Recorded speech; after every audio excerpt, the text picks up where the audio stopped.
Everyone, welcome to another video.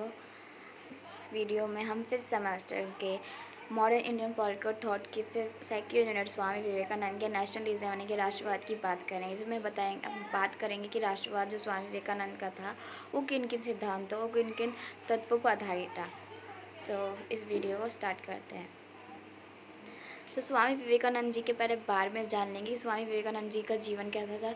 तो पहले तो इनका जन्म जो था वो कोलकाता में हुआ था, ठीक है। और इनका जन्म भारत की स्वतंत्रता से कई पहले हो चुका था। वैसे तो आधुनिक भारतीय राजनीतिक चिंतक का जन्म राजा राम मोहन रॉय है, जिसके वजह से भारत में जितने भी राजनीतिक चिंतक आए, ठीक है। और उन्होंने भिन्न भिन्न विचार प्रतिपादित किए ताकि आने वाले देश की जितनी भी जनता है उनके लिए एक सुलभ मार्ग खुल जाए, ताकि वो अपने अधिकारों के बारे में सजग हो जाए, अपने कार्यों के प्रति जागरूक हो जाए कि कौन से उनके कार्य क्या अधिकार होंगे, उन कर्तव्य। इसलिए जिनमें से स्वामी विवेकानंद भी एक महान चिंतक बन गया, जिन्होंने अपना नेशनलिज्म की थ्योरी दी, जो एक महान राष्ट्रवादी चिंतक माने जाते हैं।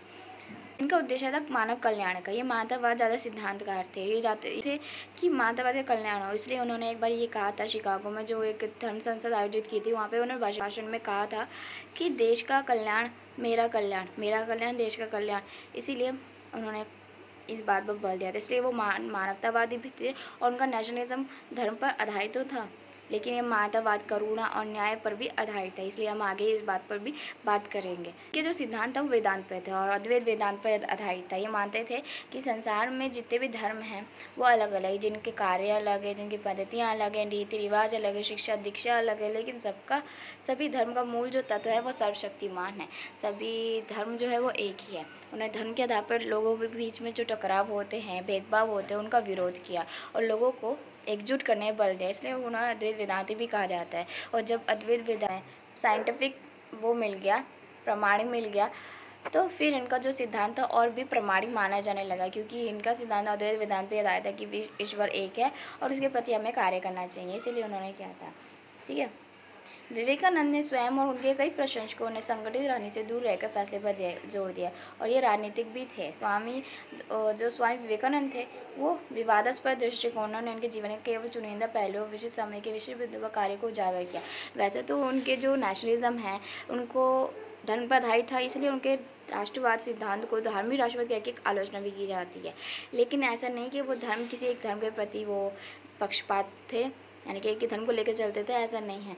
वो सभी धर्म को एकजुट करने में बल देते हैं, जो लोगों के बीच में एकता को समाहित करते हैं। इसलिए उनका राष्ट्रवाद जो था वो सार्वभौम पर आधारित था, मानवतावाद के कल्याण पर आधारित था। उनका मानना है कि मनुष्य और जो राज्य है वो एक दूसरे से इंटरकनेक्ट है, यानी कि राष्ट्र का कल्याण ही मानव का कल्याण है, मानव का कल्याण ही राष्ट्र का कल्याण है। दोनों इंटरकनेक्ट है। अगर एक का विकास होगा तो दूसरा का भी विकास होगा। भारतीय पुनर्जागरण के महान संत और एक गंभीर विचारक, तेजस्वी वक्ता और महान विभूति विवेकानंद का राष्ट्रवादी संबंधी विचार जो था वह भौगोलिक नहीं था, राजनीतिक भी नहीं था, सांस्कृतिक भी नहीं था और न ही भावनात्मक था। उनका जो आधार था वो गहन आध्यात्मिक था। वो आध्यात्मिक चिंतक के रूप में भी जाने जाते हैं, जिन्होंने आध्यात्मिकता को बल दिया और उसके हिसाब से नीतियाँ बनाई, कार्य किया। उन्होंने राष्ट्रवादी विचार दिया और सभी धर्म के भिन्न धर्म के लोगों को जोड़ने का प्रयास किया, क्योंकि उनका मानना है कि भारतीय समाज में धर्म एक ऐसा तत्व है जो लोगों के बीच में एकता का सूत्र पिरोता है। जैसे कि 1857 का जो रिवोल्ट हुआ तो उसमें भी हिंदू, मुसलमान, सिख, ईसाई एकजुट हुए थे अपने हित के लिए, अपने लक्ष्यों को प्राप्त करने के, भारत स्वतंत्रता प्राप्त कर सके। इसीलिए जो स्वामी विवेकानंद थे उन्होंने भी भिन्न भिन्न धर्म के लोगों को एकजुट करना चाहता है और इसलिए उन्होंने बोला कि धर्म भारतीय समाज का एक ऐसा तत्व है जो लोगों को कल्याण तक भी लेके जा सकता है, यानी कि उनको गौरव भी प्रदान कर सकता है और साथ ही साथ अगर धर्म का साथ छोड़ा जाएगा तो उनको विनाश की ओर भी ले जा सकता है। इसलिए इनके राष्ट्रवाद को धार्मिक राष्ट्रवाद कह के और उन्होंने बोला है कि भारतीय समाज की रीढ़ की हड्डी है धर्म ही है, इसलिए धर्म को छोड़ा नहीं जा सकता, इसलिए धर्म के आधार पर किया जा सकता है काम। राष्ट्रवाद की परिभाषा की बात करें तो राष्ट्रवाद की सटीक कोई परिभाषा नहीं है। अलग अलग विद्वानों ने, फिलोसफर ने अलग अलग फिलॉसफी दी है नेशनलिज्म को लेकर। कुछ कहते हैं कि नेशन इंटरेस्ट अपना होता है, कुछ कहते हैं कि नेशन का जो अपना हित है, जो स्वार्थ है, जो सेल्फिशनेस है वो होती है। राष्ट्र के प्रति निष्ठा, अपने कर्तव्य, राष्ट्र के लिए गौरव करना, ये सब राष्ट्रवादी होता है। लेकिन भिन्न भिन्न विचारों के अनुसार है, तो राष्ट्रवादी कोई ऐसे सटीक परिभाषा नहीं है जो राष्ट्रवाद को परिभाषित कर पाए। विवेकानंद के विचार जो था वो भौगोलिक, राजनीति, भावना, एकता पर आधारित नहीं थे, बल्कि उनका विचार गहन आध्यात्मिक था, जैसे हमने पहले बात कर चुके हैं। और उन्होंने बताया था कि धर्म ही एक ऐसा तत्व है जो लोगों को शक्ति प्रदान करता है। इसके अलावा धर्म का प्रभाव देखें तो धर्म का प्रभाव उनके राष्ट्रवादी सिद्धांत में काफ़ी था। ठीक है, राष्ट्रवाद की व्याख्या में धर्म और आध्यात्मिक तत्वों को उनके द्वारा दी गई प्राथमिकता के कारण ही उनके राष्ट्रवाद को धार्मिक और आध्यात्मिक राष्ट्रवाद के नाम से भी जाना जाता है। और उन्होंने धर्म के आधार पर ही, धर्म के माध्यम से ही राष्ट्र को पुनर्जागृत करने का प्रयास किया। उन्होंने कहा कि धर्म ही एक ऐसा तत्व है जो राष्ट्र को और समाज को और व्यक्ति को शक्ति प्रदान करता है, और इसी से उसका कल्याण और उसी से उसका विकास भी संभव है। उनका मानना है कि धर्म ही सही व्याख्या, सही समझ ही संघर्ष, दुख और समाजी बुराइयों को दूर कर सच्चे राष्ट्र का निर्माण करती है। And dharma has that moral force which gives strength to the individual and nation. Expressing religion of the life force, the Indian nation, he called it the मरुदंड ऑफ इंडिया, मीन्स कि उसको मेरुदंड बोला गया। मेरुदंड ऑफ इंडिया यानी कि बोला जाए तो रीढ़ की हड्डी, धर्म नहीं रहेगा तो समाज बिखर जाएगा। इसलिए उन लोगों को कलेक्ट यानी कि एकजुट करने में बल दिया, एकजुटता यानी कि एकता पर बल दिया, सामूहिकता पर बल दिया, जैसे मैंने बोला था। धर्म के आधार पर ऐसा नहीं कि उनका राष्ट्रवाद जो होता है, धार्मिक राष्ट्रवाद है, तो धर्म के आधार पर पक्षपात करते थे। वो सभी धर्म को एकजुट होने पर बल देते थे। धर्म के आधार पर हो रहे पाखंड, आडंबरों का उन्होंने विरोध किया, चाहे वो हिंदू धर्म के हो, इस्लाम धर्म के हो या किसी भी और धर्म के हो, सिख, ईसाई, सबका उन्होंने विरोध किया, खंडन किया है।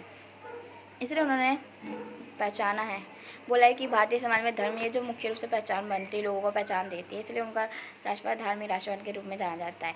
उन्होंने धर्म को कर्मकांड, रूढ़िवादी व्याख्या से अलग कर नैतिक मानवतावाद आधार देने का प्रयास किया है। उन्होंने बोला कि हम रूढ़िवाद यानी जो पुरानी सोच है, अलग अलग धर्म रीति रिवाज अलग अलग होते हैं तो उनके कर्मकांड भी होते हैं, उसके अलावा जो नैतिक मानवतावाद है उस पर बल दिया है कि धर्म पे एक आधार, धर्म को आधार बना के एक दूसरे का सहयोग नहीं करना चाहिए, मदद नहीं करनी चाहिए, बल्कि मानवतावाद के लिए कल्याण करना चाहिए, चाहे वो किसी भी धर्म का हो। मानवतावाद का कल्याण ही सबका कल्याण है।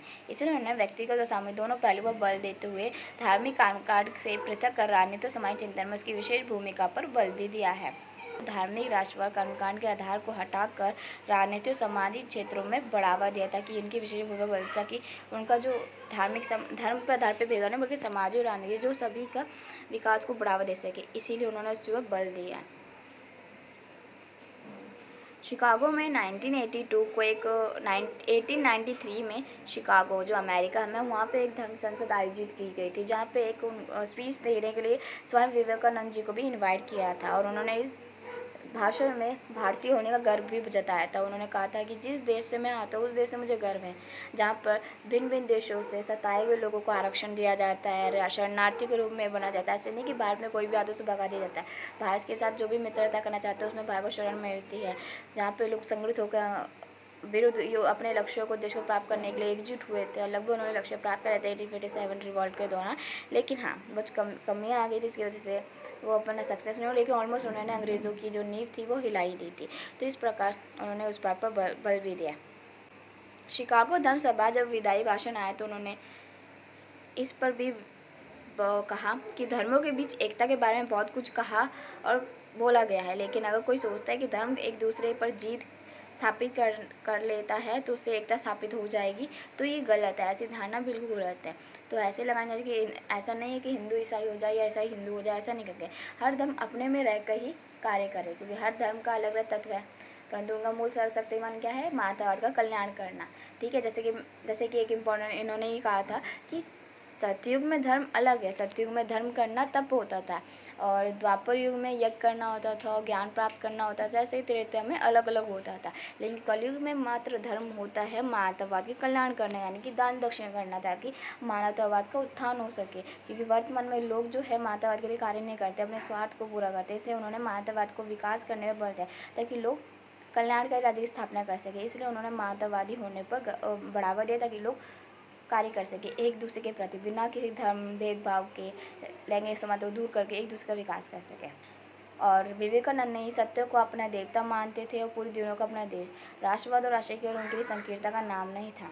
विवेकानंद जी को माना जाता है कि उनके द्वारा दिए गए जो विचार है, चाहे वो राष्ट्रवादी हो या कोई भी विचार हो, वो ना कि वह भारतीय सीमा तक सीमित है, बल्कि भारतीय सीमा के बाहर वैश्विक स्तर तक भी बहुत प्रासंगिक है, वर्तमान में भी। और इनके द्वारा दिए गए जो विचार है राष्ट्रवादी, वो आज भी उतने ही प्रासंगिक है, जो युवा को जागरूक करते हैं।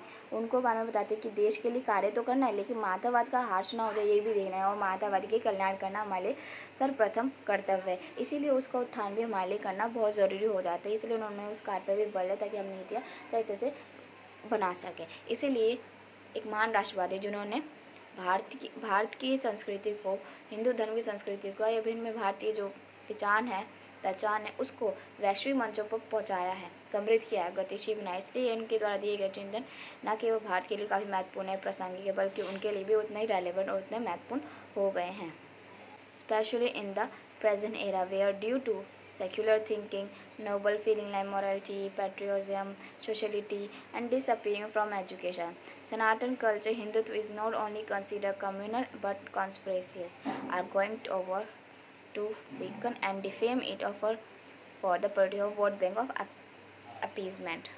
देखिए लोग षड्यंत्र करते हैं कि वोट बैंक के रूप में प्रयोग करते हैं धर्म को लेकर, लेकिन हमें ऐसा करना नहीं चाहिए।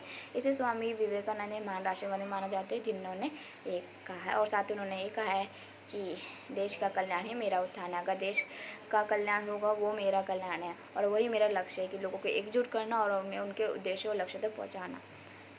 ये वीडियो थी नेशनलिज्म पर, स्वामी विवेकानंद जी के नेशनलिज्म पर। Hope you like it. Thanks for watching.